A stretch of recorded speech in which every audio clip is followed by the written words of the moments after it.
नमस्कार, times of Swaraj में आप सबों का स्वागत है और मैं हूं संतोष सिंह। और आज हम टाइम्स ऑफ स्वराज में बात कर रहे हैं विपक्षी एकता की जिस मुहिम की शुरुआत नीतीश ने की है, उस मुहिम की हवा निकालने के लिए मोदी ने दो तरह के हथकंडों का इस्तेमाल शुरू किया है। पहला भ्रष्टाचार, कि ये सारे भ्रष्टाचारी हैं और ये सारे लोग 20,000 करोड़ के से ज़्यादा, मतलब 2 लाख करोड़ के भ्रष्टाचार के ये सारे आरोपी हैं। ये सारे भ्रष्टाचारी एक जगह पर हैं। और दूसरा परिवारवाद, ये जितने लोग साथ हैं वो अपने अपने परिवार की राजनीति करते हैं।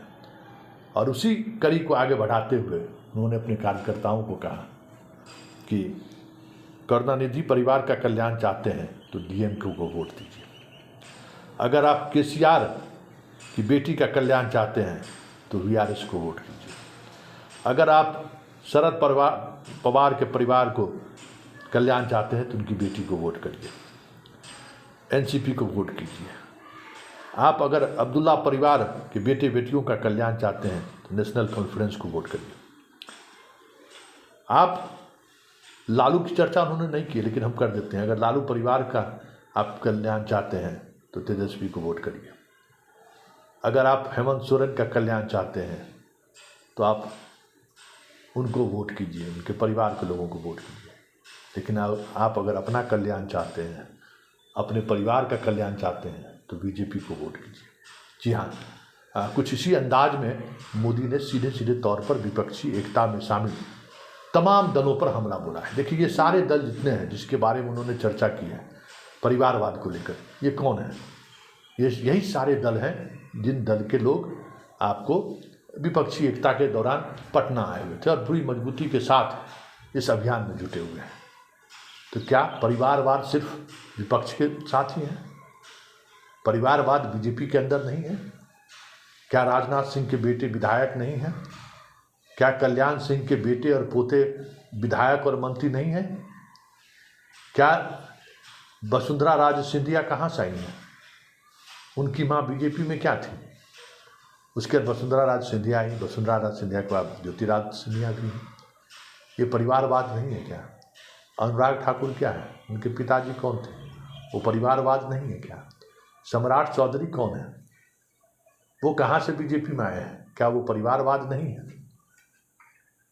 कई उदाहरण आपको बीजेपी के अंदर भी मिलेगा कि परिवारवाद, वहाँ चले जाइए महाराष्ट्र, मुंडे का पूरा परिवार बीजेपी में है, महाजन का पूरा परिवार बीजेपी में है। क्या ये परिवारवाद नहीं है? बीजेपी के अंदर 300 में 100 से अधिक ऐसे सांसद हैं जिनका कहीं न कहीं दूर दूर से बीजेपी का रिश्ता रहा है, परिवार का रिश्ता रहा है। पीयूष गोयल कौन है? उनके पिताजी क्या थे बीजेपी में? जरा सोचिए, कौन थे ट्रेजरर? क्या रिश्ता था उनके पीयूष गोयल से? तो जब हम परिवारवाद की बात करेंगे तो वो परिवारवाद सिर्फ विपक्ष में नहीं है, सत्ता पक्ष में भी है, क्रिकेट में भी है, डॉक्टरी के प्रोफेशन में भी, हर प्रोफेशन में भी है। लेकिन जो भी परिवारवाद से जीत कर जो भी आ रहे हैं वो जीत कर आ रहे हैं, जनता उनको चुन रही है। लेकिन सवाल उठा है तो जवाब तो मिलना बाकी है। अमित शाह की क्या हैसियत थी बीजेपी में? राष्ट्रीय अध्यक्ष बनने से पहले अमित शाह की क्या स्थिति थी? क्या वो केंद्रीय राजनीति में कभी रहे क्या? नरेंद्र मोदी प्रधानमंत्री बने तो वो अपने अनुकूल पहली बार, इससे बड़ा परिवारवाद और क्षेत्रवाद क्या हो सकता है? जो व्यक्ति उनके अंदर में राज्य मंत्री रहा हो, पार्टी के संगठन में जिनकी कोई भूमिका नहीं रही हो, एकाएक मोदी खुद आए दिल्ली तो उनको राजनाथ सिंह से की जगह पार्टी के राष्ट्रीय अध्यक्ष बना दिए। ये क्या, कौन सा बात है? फिर उनका बेटा, अमित शाह का बेटा बीसीसीआई का चेयरमैन है। भाई, कब क्रिकेट खेला वो? या क्रिकेट की दुनिया से उसको क्या मतलब है? पहले ही जैसे परिवार के लोग बनते थे, पॉलिटिकल पार्टी में जो लोग, जिसकी सरकार होती थी उससे जुड़े हुए लोग, उनके बाल बच्चे लोग बीसीसीआई के चेयरमैन बनते थे। कैसे बन गए? ये परिवारवाद नहीं है क्या? अडानी को राष्ट्र का सारा कुछ मिल रहा है, क्या ये क्षेत्रवाद नहीं है क्या? गुजराती स्वाभिमान की बात तो नहीं है? हर टेंडर उन्हीं को दी जा रही है, हर हर तरीके के सरकारी लाभ उनको मिल रहा है। ये कौन सा वाद है? तो ये राजनीति ही नहीं, मोदी ने एक नए तरीके की कल्चर की शुरुआत की है। गुजराती अफसर को लाना, अस्थाना क्या था भाई? अस्थाना को वहाँ से लेके क्यों आए थे? शर्मा को लेकर क्यों आए थे? दर्जनों ऐसे लोग हैं गुजरात कैडर के जिसको आप अपने पास रख रहे हैं, रिटायर्ड होने के बाद भी उनको रख रहे हैं। वो क्या है? वो परिवारवाद और क्षेत्रवाद नहीं है। लेकिन हाँ, विपक्ष पर हमला करना है, और विपक्ष के हमला का कोई आधार होना चाहिए, तो आधार है परिवारवाद, और उन परिवारवाद के सहारे आप उन पर हमला बोल रहे हैं। और बात अगर हम भ्रष्टाचार की करें तो स्वाभाविक तौर पर जितने भ्रष्ट अभी विपक्षी एकता के जुड़े हुए जो लोग हैं, एक एक नाम गिना लीजिए। लालू परिवार हो, मुलायम परिवार हो, ममता बनर्जी हो, स्टालिन हो, जो लोग भी आए, क्या कहते हैं, मुफ्ती मोहम्मद शहीद की परिवार हो, या फिर फारूक अब्दुल्ला का परिवार हो, मतलब जो, फिर कांग्रेस की अगर बात करें तो राहुल का परिवार हो, हर कोई भ्रष्टाचार से जुड़ा हुआ लोग है। हर कोई ईडी और सीबीआई के रडार पे है, जांच चल रही है, तारीख पर तारीख दी जा रही है। बात सही है भ्रष्टाचार में। लेकिन हेमंत विश्वकर्मा, उन पर जो आरोप था क्या हुआ? बंगाल के कई नेता थे जिन पर भ्रष्टाचार का दबिश जब आपने शुरू की तो आपके पार्टी में आगे, उन पर क्या कार्रवाई हुई? कई तरह के ऐसे लोग हैं जिन पर भ्रष्टाचार के गंभीर आप, अहमदाबाद बैंक के लीजिए, सहकारी बैंक, नोटबंदी से पहले 600-700 करोड़ रुपया उस पर जमा हुआ, उस पर आपने क्या कार्रवाई की? इतने लोग जो पैसे लेकर भाग गए इस देश से बाहर, वो कहाँ के रहने वाले हैं? उनसे उनका आपका क्या रिश्ता है? उसमें अधिकांश लोग, अगर क्षेत्रवाद की बात करें तो उसमें अधिकांश लोग गुजरात से आते हैं जो भागे हुए हैं पैसे लेकर। तो यही चीज़ है जिन चीज़ों को समझने की ज़रूरत है। मोदी उस राजनीति को एक अलग नैरेटिव के सहारे आप तक अपनी बात पहुंचाना चाहते हैं कि विपक्षी एकता में जितने भी दल शामिल हैं वो भ्रष्टाचारी हैं, विपक्षी एकता में जितने भी दल शामिल हैं वो परिवारवाद का प्रतीक है, स्वाभाविक तौर पे है। लेकिन बीजेपी में जितने नेता हैं वो हरिश्चंद्र हैं। बीजेपी में जितने भी नेता हैं उनको परिवारवाद से कोई वास्ता नहीं है। तो फिर ये सारे नाम जिन नामों के सहारे हम आप तक बातों को पहुंचा रहे हैं वो कौन सा वाद है? गुजरात के लोगों को आपके शासनकाल में जिस तरीके की उन्नति हुई है वो कौन सा वाद है भाई? जो अडानी 2014 से पहले उसकी जो स्थिति थी, आज जो स्थिति है वो कौन सा वाद है? अडानी से आपका रिश्ता जग जाहिर है, क्या ये वाद नहीं है? लेकिन आप विपक्ष की बात चर्चा कीजिएगा, अपने वाद की बात चर्चा नहीं कीजिए।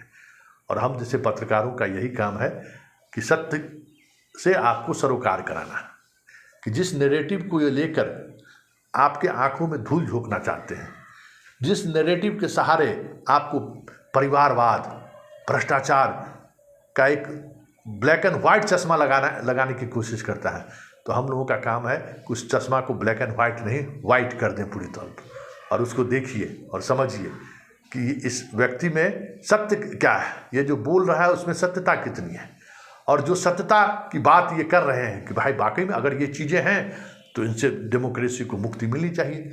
लेकिन आप क्या करते हैं भाई? आप भी तो वही कर रहे हैं। आपका परिवार नहीं है, आपका गुजरात है। गुजरात के लोगों को, व्यापारियों को आप संरक्षण दे रहे हैं। कश्मीर वाली बात भूल गए? जो चले गए थे, कैसे चले गए? वो भी तो गुजरात के रहने वाले थे, पटेल साहब। जाके जहाँ कोई लोग पहुँच नहीं सकता था वैसे वैसे जगह पर वो जाके डील करने की बात करने लगे, रोजगार दिलाने की बात करने लगे, एक अलग तरीके का ट्रीटी करना शुरू कर दिया। ज़मीन खरीदारी में बीच में आ गए। कैसे आ गया? कहाँ से आ गया? अस्थाना कैसे गुजरात से सीबीआई के डायरेक्टर बन गया? डायरेक्टर बनते बनते रह गए तो दिल्ली पुलिस के आयुक्त बन गए। तो ये सारी चीज़ें हैं जिन चीज़ों को समझने की जरूरत है कि ये राजनीति में किस तरीके से पॉलिटिशियन आपके इमोशन का, आपके राजनीतिक समझ का इस्तेमाल करता है, और हम आप सब उसमें इस्तेमाल हो जाते हैं। लेकिन बुनियादी जो सवाल है, जिन सवालों पर हमें लगातार नेताओं से सवाल करना चाहिए, वो हम कर नहीं पाते हैं, क्योंकि नेता यही इसी तरीके की बातें करके आपको आपके दिमाग में कुछ अलग तरह की चीज़ें भरते रहता है। अब आप परिवारवाद और भ्रष्टाचार में उलझ जाइए। रोजगार और जो बुनियादी सवाल हैं उन सवालों पर अब चर्चा ही नहीं कीजिए। जिनकी चर्चा की जरूरत है कि पिछले 10 वर्षों में रोजगार की क्या स्थिति है, पिछले 10 वर्षों में आर्थिक क्षेत्र में हमारे देश का कितना विकास हुआ, पैमाना तो वही है ना, हमारा कितना विकास हुआ। देश का विकास मतलब एक व्यक्ति का विकास कितना हुआ, रोजगार के कितने संसाधन मुहैया कराए गए, आपने क्या किया रोजगार क्रिएट करने के लिए, आपने क्या किया, शिक्षा के क्षेत्र में आपने क्या किया, कितनी स्कूल कॉलेजों को आप व्यवस्थित किया। ये सारे सवाल हमारे आपके बुनियादी सवाल हैं। महंगाई चरम पर है, बिजली को लेकर जो खेल हो रहा है देख ही रहे हैं। कॉरपोरेट को मदद करना है, हमारे आपके साथ कोई खड़ा नहीं, वोट हम ही आपसे लेंगे लेकिन साथ कॉरपोरेट के रहना है। इन चीज़ों को समझने की जरूरत है। तो ये जो मोदी विपक्षी एकता के स्पिरिट को परिवारवाद और भ्रष्टाचार के सहारे जिस अंदाज में तोड़ना चाहते हैं, हमें लगता है कि वो अंदाज पिछले 10 वर्षों से मोदी का जो अंदाज रहा है उससे कोई इतर अंदाज नहीं है। हमेशा वो इस तरीके की बात वो करते रहे। अब इसका असर आने वाले समय में कितना पड़ेगा ये तो फिलहाल कहना मुश्किल है, लेकिन इतना जरूर है कि विपक्षी एकता की जिस मुहिम की शुरुआत पटना से हुई है, संघ और बीजेपी घबराई तो हुई है और इस स्तर पर घबराई हुई है कि वो आगे क्या करें और किस तरीके से करें ये उन्हें समझ नहीं आ रहा है। इसलिए अब कॉमन सिविल कोड, हिंदू मुसलमान, भारत पाकिस्तान पर हमला, जो पुरानी उनकी जो नैरेटिव रही है उसी नैरेटिव्स को लेकर आगे बढ़ने की कोशिश कर रहे हैं, ये साफ दिखने लगा है।